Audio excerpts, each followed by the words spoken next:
प्रणाम। जय सिया राम। प्रिय दर्शकों, प्रस्तुत हूं आप सबके समक्ष दिसंबर महीने का राशिफल लेकर के। और आज नंबर है वृष राशि के जातकों के लिए। ये फलादेश आप चंद्र राशि के आधार पर देख सकते हैं। आपका चंद्रमा यदि वृष राशि पर बैठा हुआ 2 नंबर पे कहीं भी पूरी कुंडली में, लग्न कुंडली में देखें, अगर चंद्रमा 2 नंबर की राशि पर बैठा हुआ तो आपकी वृष राशि हुई। लेकिन वृष लग्न वाले भी इस राशिफल को जरूर देखें, क्योंकि यहां पर 4 ग्रहों का भी वर्णन ऐसा होगा जो दीर्घ काल तक एक ही स्थान पर रहते हैं। और ज्योतिष के तमाम क्लासिकल ग्रंथों में कहा गया है कि लग्न के आधार पर गोचर को देखना, वो भी गुरु, शनि, राहु और केतु का ज्यादा सटीक बैठता है। तो आइए प्रारंभ करते हैं वृष राशि के जातकों के लिए। वृष राशि के जातकों के लिए यह महीना बेहद बेहद खास है, कारण एक साथ 6 राजयोग आपके लिए काम करेंगे। ये केवल मैंने थंबनेल में लिख नहीं दिया है, ये मैं आपको यहां पर सिद्ध करके बताऊंगा कि 6 राजयोग कैसे बने हुए हैं और क्या रिजल्ट होगा उनका। और बहुत ही खास, बहुत ही जबरदस्त महीना वृष राशि के जातकों के लिए होने वाला है। वृष राशि के जातकों के लिए देखें इस महीने दिसंबर माह में ग्रहों की क्या स्थिति रहेगी। तो आपका प्रथम, द्वितीय, तृतीय, चतुर्थ और पंचम भाव खाली है एक साथ। उसके बाद आपके छठे स्थान पर शुक्रदेव अपने घर पे बैठे हुए हैं। ये कुछ मामलों में बहुत अच्छा तो कुछ मामलों में थोड़ा सा खराब है, उसकी चर्चा हम बाद में करेंगे। यहां पर आपके सप्तम स्थान पर सूर्य मंगल की स्थिति कई मामलों में अच्छा तो कई मामलों में खराब है। सूर्य यहां पर 16 दिसंबर तक रहेंगे। 16 दिसंबर के बाद सूर्य यहां पर गोचर कर जाएंगे, इसलिए देखिए 2 बार सूर्य मंगल लिखा हुआ है। इसका कारण यह है कि सूर्य 16 दिसंबर को धनु राशि पर चले जाएंगे, और धनु राशि पे जाते हैं जिसको कहते हैं खरमास लग जाता है, मलमास लग जाता है, और 1 महीने तक शादी, विवाह आदि से मांगलिक कार्य बंद हो जाते हैं। और फिर ये 15 जनवरी को सूर्य जब मकर राशि पे चले जाएंगे तो फिर वो मकर संक्रांति कही जाती है और पुनः शादी विवाह जैसे मांगलिक कार्य प्रारंभ हो जाते हैं। पूजा उपासना आदि के लिए ये धनु राशि पे सूर्य का गोचर बहुत ही जबरदस्त होता है, वो भी दूसरा विषय है। तो यहाँ पर सूर्य और मंगल विराजमान है। सूर्य 16 दिसंबर को यहाँ रहेंगे, मंगल 27 दिसंबर तक यहीं विराजमान रहेंगे, और 27 दिसंबर को मंगल धनु राशि पर आ जाएंगे। यहां पर मंगल बहुत जबरदस्त रोचक नामक राजयोग बना करके बैठा हुआ है, तो बहुत ही शानदार राजयोग है आपके लिए। इस रिजल्ट की चर्चा बाद में करते हैं। आपका 9वां भाव यहां पर खाली है, और 10वें स्थान पर शनि पुनः शश नामक पंच महापुरुष राजयोग बना करके बैठे हैं। बहुत ही शानदार योग है। शनिदेव यहां पर क्या रिजल्ट देंगे, उस शश राजयोग का क्या लाभ मिलेगा, उसके रिजल्ट पर बाद में चर्चा करते हैं। राहु पुनः एक राजयोग। राहु जब एकादश स्थान पर बैठे हैं तो सर्वार्थ चिंतामणि, जातक पारिजात, मानसागरी, बृहद पाराशर, होरा शास्त्र, तमाम ग्रंथों में एकादश के राहु को राजयोग कारक माना गया है। पुनः एक राजयोग आपको यहां बनता हुआ दिख रहा है। गुरु आपके 12 स्थान पर बैठे हैं, पुनः एक राजयोग, और ये राजयोग होगा विमल नामक विपरीत राजयोग। गुरु बना करके बैठे हो, गुरु यहां पर सरल नामक राजयोग बना करके बैठेंगे, और शुक्र यहां पर आपके लिए विमल नामक राजयोग बनाएंगे। शुक्र और गुरु दोनों सरल नामक राजयोग बनाएंगे। तो 2 विपरीत राजयोग बन गए आपके। एक शनि शश नामक पंच महापुरुष राजयोग बनाया, मंगल रोचक नामक पंच महापुरुष राजयोग बनाया। तो कुल मिलाकर, और राहु यहां पर आपके लिए राजयोग कारक ही है। तो इतने ज्यादा और मंगल जब यहां आएंगे तो ये विमल नामक विपरीत राजयोग बनाएंगे। तो 3 विपरीत राजयोग, 2 पंच महापुरुष राजयोग और 1 राहु के कारण कुल मिलाकर 6 राजयोग क्या रिजल्ट देंगे, आइए इस पर चर्चा करते हैं। पहले देखते हैं आपके स्वास्थ्य की, आपके हेल्थ की कैसी स्थिति रहेगी। आपके हेल्थ के कारक शुक्रदेव 6ठे स्थान पर गोचर कर रहे हैं। हेल्थ के लिए यह स्थिति कतई शुभ नहीं मानी जाएगी। खासकर ऐसे लोग जो डायबिटीज के पेशेंट हैं, वृष राशि और लग्न के जातक जो डायबिटिक हैं, उनके लिए यह समस्या कारक हो सकता है। लग्न को यहां पर छोड़ेंगे क्योंकि शुक्र तो थोड़े समय पे स्थान परिवर्तित कर देता है। तो केवल वृष राशि के जातकों के लिए यह शुक्र डायबिटीज, पेट संबंधी रोग दे सकता है, लेकिन यही शुक्र कई तरह के फायदे भी कराएगा। क्योंकि हम हेल्थ की बात कर रहे हैं तो अभी हम हेल्थ तक सीमित रहेंगे। और आपके हेल्थ पे गुरु की वक्री गुरु की दृष्टि पड़ रही है शुक्र पर। तो यहां पर आपके हेल्थ को मैनेज करते हुए सूर्य की गुरु की 7वीं दृष्टि, बड़ी अमृतमयी दृष्टि यहां पर पड़ रही है। तो आपको कोई भी चिंता करने की आवश्यकता नहीं है, बस अपने चिकित्सा आदि पर लगातार ध्यान देते रहेंगे, कोई गफलत में नहीं रहेंगे, तो ये गुरु आपको हर संकट से उबार लेंगे। लेकिन आपके स्वास्थ्य संबंधी समस्याएं 16 दिसंबर के बाद बढ़ सकती हैं, क्योंकि सूर्य जब आपके अष्टम स्थान पर जाएंगे और मंगल वहां पे 27 दिसंबर को आ जाएंगे, दोनों की युति लगातार आपके जनवरी तक ये चलेगी। तो ये आपके लिए खतरनाक है, आपके लिए परेशानी कारक है। खासकर अकेले सूर्य की ही दृष्टि, सूर्य की स्थिति देखें तो आपके लिए दुर्घटना का कारक है। सिर में चोट लगने की समस्या हो सकती है, माइग्रेन की समस्या हो सकती है, जलने की समस्या हो सकती है। आपको थोड़ा सा यहां पर सावधान रहने की आवश्यकता आपको निरंतर पड़ेगी। स्वास्थ्य संबंधी किसी भी परेशानी को आप नजरअंदाज ना करें। मंगल यहां आकर साहस भी देगा, दुर्घटना आदि का कारक बन जाएगा। क्यों? क्योंकि वो साहस देगा, हार्श ड्राइविंग करने लगेंगे आप। तो वाहन आदि का पूरे सतर्कता के साथ उपयोग करें, तो आप इन सब चीजों से बचेंगे। प्लस एक उपाय आप यहीं पे नोट कर लेंगे, सूर्य भगवान को अर्घ दीजिए नित्य, और आदित्य हृदय स्तोत्र का पाठ करें। नहीं पाठ कर सकते तो सूर्य भगवान का मंत्र, सर्वोत्तम मंत्र है गायत्री महामंत्र। गायत्री महामंत्र का सूर्य भगवान के उगते हुए सूर्य के समक्ष खड़े हो जाएं, और सूर्य भगवान को अर्घ देने के बाद वहीं खड़े होकर के 5-10 मिनट आप गायत्री महामंत्र का जप करें, सूर्य भगवान का ध्यान करें। अपने मस्तक के दोनों बाहुओं के मध्य में सूर्य कभी बुरा प्रभाव नहीं देगा, बल्कि आपके तेज में, आपके व्यक्तित्व में वृद्धि कर देगा, प्रकाशित कर देगा। आपका आभामंडल बढ़ जाएगा, शत्रु पराभव को प्राप्त होंगे। तो ये इसका परिणाम है। इसको यहीं पे नोट कर लें, क्योंकि हो सकता है आगे जाकर के हम स्लिप कर जाएं उपाय बताने में। तो सूर्य का ये उपाय मैंने बता दिया। प्लस मंगल जब आएंगे तो वो भी समस्या कारक है। तो और अभी तक तो 27 दिसंबर तक तो आपके बल्ले बल्ले हैं, लेकिन जब हेल्थ की बात हो रही है तो हनुमान चालीसा का पाठ भी आपके लिए लाभकारी होगा। दूसरे बात आते हैं शिक्षा पे। शिक्षा भी एक धन है, स्वास्थ्य संबंधित, स्वास्थ्य भी हमारा सबसे बड़ा धन है। दूसरा बड़ा धन है शिक्षा और संतान। तो शिक्षा को देखें तो शिक्षा के कारक यहां पे आपके केतु बैठे हुए हैं, और इसके कारक जो बुध हैं वो आपके अष्टम स्थान पर बैठे हुए हैं, जो यहां पर शिक्षा से आपको डिविएट, अगर आप विद्यार्थी हैं तो शिक्षा से आपको हटा रहे हैं। आपकी लॉजिक, आपकी तार्किकता यहां पर प्रभावित होती दिख रही है, आपकी वाक शक्ति प्रभावित होती हुई दिख रही है, क्योंकि यहां से भंग है, और धन भंग योग भी बना करके यहां बुध बैठेंगे। और वाणी स्थान को देखेंगे थोड़ा सा, और ये 13 दिसंबर को ये वक्री भी हो रहे हैं बुध। तो 13 दिसंबर को ये बुध वक्री हो जाएंगे, और महीने के अंत में लगभग 28 दिसंबर के करीब जाकर के ये पुनः वृश्चिक राशि पे आ जाएंगे। जो यहां से बुध गए 27 नवंबर को, तो यहीं पे पुनः आ जाएंगे वृश्चिक पे। तो 13 दिसंबर के जब वक्री होंगे तो थोड़ा सा वाणी में कड़वाहट, वाणी में थोड़ी सी समस्या यहां पे कराते हुए दिख रहे हैं। तो शिक्षा और संतान का भाव इसमें पीड़ित दिख रहा है, इसमें कोई दो राय नहीं। लेकिन केतु यहां पर बैठे हैं, केतु यहां पर ज्ञान पिपासा बढ़ाएंगे, ज्ञान की भूख बढ़ाएंगे। तो इससे आपको थोड़ा सा लाभ होता हुआ यहां दिख रहा है। केतु की उपस्थिति के कारण जो विद्यार्थी वर्ग है उनको लाभ होता हुआ दिख रहा है। तो जब विद्यार्थी वर्ग मन को हटाए नहीं, अब बुध की इस स्थिति से उभरने के लिए क्या करें? तो सर्वोत्तम है कि गणपति अथर्वशीर्ष का पाठ कर ले 3 बार। बहुत छोटा स्तोत्र है, आप पढ़ सकते। वो भी नहीं कर सकते तो क्या करें? ओम गम गणपतये नमः। रुद्राक्ष की माला पर इसका 108 बार सुबह, 108 बार शाम को पाठ करें। गणेश जी की उपासना करें, बुध आपका सही रहेगा। कहीं मंदिर आप दर्शन करने गए हैं तो किन्नर आदि अगर मिल जाए तो उनको कुछ पैसे का दान कर दीजिए, बदले में उनसे 1 रुपए का सिक्का ले लीजिए। तो ये बुध आपका शुभ हो जाएगा।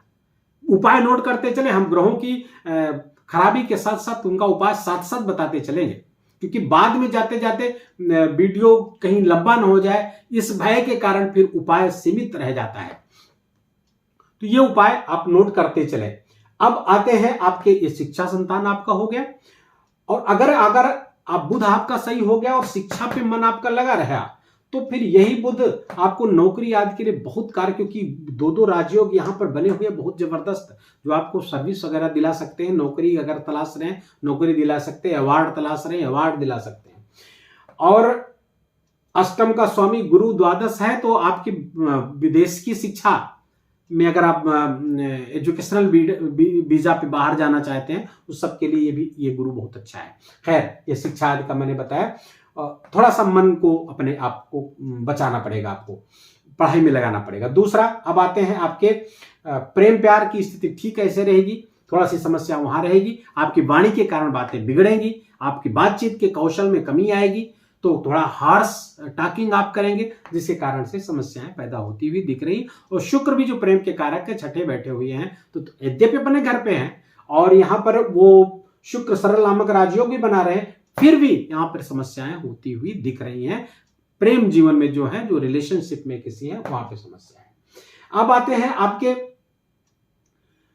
धन स्थिति, धन की स्थिति देख लें तो धन के कारक आपके बुध है, बुध आपके अष्टम स्थान पे गोचर कर रहे हैं, जिसके कारण से धन में, और साथ में सूर्य और मंगल भी हैं, और दोनों शुभ यहाँ पे नहीं है। सूर्य जहां पर 16 दिसंबर तक जब तक सूर्य यहाँ रहेगा तब तो ठीक है, सूर्य भी जब यहाँ आ जाएंगे तो सूर्य यहाँ पे सुखभंग योग बना करके बैठेंगे, जिसके कारण से धन आदि के लिए काफी संघर्ष करना पड़ेगा, कुछ समस्याएं आपको उस समय देखनी पड़ेगी। लेकिन कई राजयोग चूंकि बने हैं, वो उन चीजों को संभालते हुए प्रतीत हो रहे हैं, वो उन चीजों को संभालेंगे जो धन में भी वृद्धि कराएंगे आपके, और आपके आय में भी वृद्धि कराएंगे। आय में वृद्धि क्यों कराएंगे? क्योंकि गुरु यहाँ के कारक हुए, और गुरु यहाँ पर सरल नामक विदित राजयोग बनाकर द्वादश स्थान पर बैठेंगे, तो विदेश से आय आपकी हो सकती है। मल्टीनेशनल कंपनी में काम करते हैं तो वहां से आय हो सकती है। एक उपाय यहां पर नोट कर लें, द्वादश गुरु का वक्री भी है, मंदिर में दान, मंदिर जाएं और मंदिर में दान करें, आपकी आय इतनी ज्यादा होगी कि आप संभाल नहीं पाएंगे, और राहु और गुरु एक साथ सही होंगे केवल एक उपाय से। और ये हल्का उपाय मत मानिएगा, मेरे 25 वर्षीय ज्योतिष के इस कैरियर में, ज्योतिष के इस सफर में, ये जो मैंने जाना है, जो मैंने अपने अनुभव से लोगों के ऊपर प्रयोग करके जो मैंने परिणाम प्राप्त किया, वो आपके साथ साझा कर रहा हूं। तो मंदिर में जाएं, मंदिर में दान करें, तो वो आपके लिए गुरु और राहु एक साथ आपके लिए फायदेमंद हो जाएंगे। केसर का तिलक लगाएं, केसर का दान भी कर सकते हैं, इससे भी गुरु और राहु एक साथ दोनों सही हो जाएंगे। और फिर राहु तो यहां आपके आय स्थान पर राजयोग बना करके बैठा ही है, तो बहुत तरह से आय कराता हुआ दिख रहा है। लेकिन ये राहु कभी कभी आपको गैर कानूनी तरीके से आय के लिए, लाभ के लिए आपको प्रेरित कर सकता है। आपकी कई डिजायर्स ऐसी पूरी करवाने जो नहीं पूरी हो रही किन्हीं कारणवश, तो कहेगा आओ गैर कानूनी तरीके से कुछ शॉर्टकट से पूरा कराने की कोशिश करेगा, कुछ लालच देगा, कुछ भ्रम देगा, वहां पर आपको बचना होगा, सावधान रहना होगा। और इसीलिए मैंने बताया कि गुरु की रेमेडी से राहु संतुलित होता है, तो दोनों की एक साथ रेमेडी होगी, तो इन सब चीजों, इस झांसों में नहीं आ पाएंगे, अन्यथा उन झांसों में आप फंस जाएंगे। कोई कहेगा लाइए पैसा लगाइए, आपका बस रातों रात 2 दिन में आपका मैं 2 गुना करके दे दूंगा, महीने भर में 2 गुना, उसमें आपका पैसा फंस जाएगा। तो ऐसा कोई शॉर्टकट ना अपनाएं, अपने मेहनत, अपने कौशल पर भरोसा रखें और उसी के तरीके से काम करेंगे तो निस्संदेह आपको लाभ होगा। धन की स्थिति अच्छी होती हुई, लाभ की स्थिति अच्छी होती दिख रही है, केवल बुध को थोड़ा संतुलित करना है, वो मैंने उपाय उसका बता दिया, उसका आप करेंगे। दूसरा, अब आते हैं आपके गृहस्थ जीवन कैसा रहेगा, व्यापार कैसा रहेगा, दोनों एक साथ देखें, एक ही स्थान से देखा जाता है, और यहां पर बहुत ही शुभ स्थिति, बहुत ही प्यारी स्थिति बनी हुई है। मंगल अपने ही घर पे सप्तम बैठ के हैं, क्या रोचक राजयोग बना करके बैठे हुए, बड़ा ही जबरदस्त, समस्त ऐश्वर्यों को देने वाला ही रोचक राजयोग। अगर आपकी वृष लग्न है आपका, और लग्न में ही कहीं मंगल की स्थिति यही ठीक बनी हुई है, आप अपना लग्न चार्ट देखिएगा, तो अगर मंगल की ये स्थिति है तो ये आपको फर्श से उठाकर अर्श पे टांग देगा, यही इतने दिन में। हालांकि पूरे जीवन लाभ देगा वो, लेकिन अगर ऐसी स्थिति लग्न में भी बनी हुई है तो बहुत जबरदस्त लाभ देगा। लेकिन फिर भी भले आपके लग्न में ना हो तो ये मंगल आपको लाभ ही कराने वाला है। और लेकिन सूर्य और मंगल की ये युति गृहस्थ जीवन में थोड़ी समस्या पैदा करेगा। आपका जीवन साथी आप पर हावी होने का प्रयास करेगा। यद्यपि ये सूर्य जब यहां बैठता है तो व्यक्ति को दार्शनिक चिंतन देता है, विचारवान होता है, शांत होता है, लेकिन जीवन साथी चूंकि हावी होने का प्रयास करता है और मंगल यहां पर बैठ करके साहस देता है, जिसके कारण से कुछ बातचीत इतनी गड़बड़ हो जाएगी जिसके कारण से समस्याएं गृहस्थ जीवन में पैदा हो सकती हैं। अगर गृहस्थ जीवन में जीवन साथी के साथ इस तरह की कोई समस्या नहीं पैदा हुई तो जीवन साथी आपका बीमार हो सकता है और 27 दिसंबर के बाद तो अवश्य ही तबीयत खराब होने की, जीवन साथी के स्वास्थ्य में समस्या स्पष्ट होती हुई दिख रही है। खासकर हेड से संबंधित समस्या, सर से संबंधित, उच्च रक्तचाप चाहे निम्न हो या उच्च हो, उससे संबंधित समस्याएं, हृदय संबंधी कोई रोग है तो भी वहां पे उभरता हुआ दिख रहा है। इसलिए थोड़ा सा यहां पर सावधानी बरतने की जरूरत है। हाँ, पार्टनरशिप में भी आपके वैचारिक मतभेद वहां पे हो सकते हैं जब तक कि सूर्य मंगल की यहां युति बनी हुई है। सूर्य जब यहां पर 16 दिसंबर के बाद आपके अष्टम स्थान पर चले जाएंगे तो गुड़ खाना 16 दिसंबर के बाद बंद कर दीजिएगा। 16 दिसंबर से लेकर के 15 जनवरी तक आप गुड़ ना खाइएगा, ये पहले मैं बता, इसको नोट कर लीजिएगा, गुड़ न खाइएगा, अन्यथा ये सूर्य विकृत होकर के आपको कई तरीके की समस्याएं दे सकता है, दुर्घटना करा सकता है, दंत रोग आपको दे सकता है, आंखों की पीड़ा दे सकता है, ये समस्या करा सकता है। लेकिन ये शुक्र आपको यहाँ पर ससुराल से लाभ करा सकता है, स्त्री वर्ग से लाभ करा सकता है, वाहन से लाभ करा सकता है। वाहन अगर आप खरीदना चाहते हैं तो ये बड़ा जबरदस्त योग शुक्रदेव यहां बना करके बैठे हुए हैं। संतान के लिए चूंकि ये शुक्र अच्छा नहीं है, संतान थोड़ा सा यहां पर उस पर कड़ी नजर रखें, उसके हाव भाव, कहां बात करता है, कहां जाता है, अगर अभी छोटी है तो उस पर जरा ध्यान रखने की आपको आवश्यकता वृष राशि के जातकों के लिए रहेगी। करियर की स्थिति देखें तो इससे सर्वोत्तम स्थिति कोई नहीं हो सकती है, क्योंकि शनिदेव यहां पर स्वयं विराजमान है अपनी ही राशि पर। शश नामक पंच महापुरुष राजयोग और यहां पर पद्म सिंहासन राजयोग भी बन रहा है, ये भी देख लीजिए। तो ये कुल मिला के 7 राजयोग हो जाएंगे, पद्म सिंहासन राजयोग को भी जोड़ दिया जाए। शनि की सर्वोत्तम स्थिति 10वें स्थान में बहुत हर्षित होते हैं और ये राजनीति में गए तो सर्वोच्च सफलता, मंत्री आदि बना सकते हैं आपको। यही शनि अगर आप तैयारी करते हैं तो आप आईएएस बना सकता है, पीसीएस बना सकता है, जज बना सकता है, सफल वकील बना सकता है। ये शनि इतना जबरदस्त है, दशम का शनि। अगर आपके कहीं कुंडली में भी यही स्थिति बनी हो तब तो आपके क्या ही कहने, लेकिन जब तक शनि यहां पर विराजमान है आपको बहुत तरीके से लाभ कराएंगे। थोड़ा सा डिले होगा लेकिन आपको लाभ जरूर मिलेगा, और इतना मिलेगा कि आप संभाल नहीं पाएंगे। लेकिन हार्ड वर्क करना होगा, कठिन परिश्रम करना होगा, अपने पुरुषार्थ पर भरोसा करना होगा, किसी अन्य चीजों पर भरोसा नहीं करना है। नौमेश यहां पर कर्म स्थान पर बैठेंगे, करियर में जबरदस्त लाभ, नौकरी कर रहे हैं तो वहां पर आपका दबदबा, आपका वर्चस्व बढ़ेगा, आपको वहां अवार्ड मिल सकता है, आपका प्रमोशन हो सकता है, आपको नया पद प्राप्त हो सकता है। ये शनि बहुत जबरदस्त है। और चूंकि नौमेश भी है, नौमेश का दशम बैठना भी एक राजयोग होता है, इसलिए मैंने कहा वृषभ राशि के जातकों के लिए तो कई राजयोग है। छोटे छोटे राजयोगों को भी अगर जोड़ ले तो 8-9 राजयोग हो जाएंगे।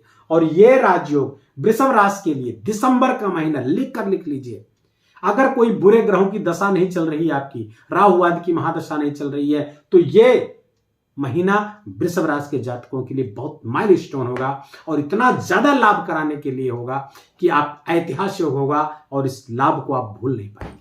बस आपको क्या करना है, ईश्वर पर भरोसा रखना है और अपने पुरुषार्थ पर भरोसा रखना है। इन 2 चीजों पर भरोसा रखा आपने तो निस्संदेह महीना बहुत ही जबरदस्त, बहुत ही लाभकारी आपके लिए होने वाला है। ये रहा आपका राशिफल। उपाय के रूप में अगर मैं बताऊं, हनुमान चालीसा का आप निरंतर खूब पाठ करिए। सूर्य भगवान के अर्घ्य आदि के बारे में मैं बता ही दिया हूं।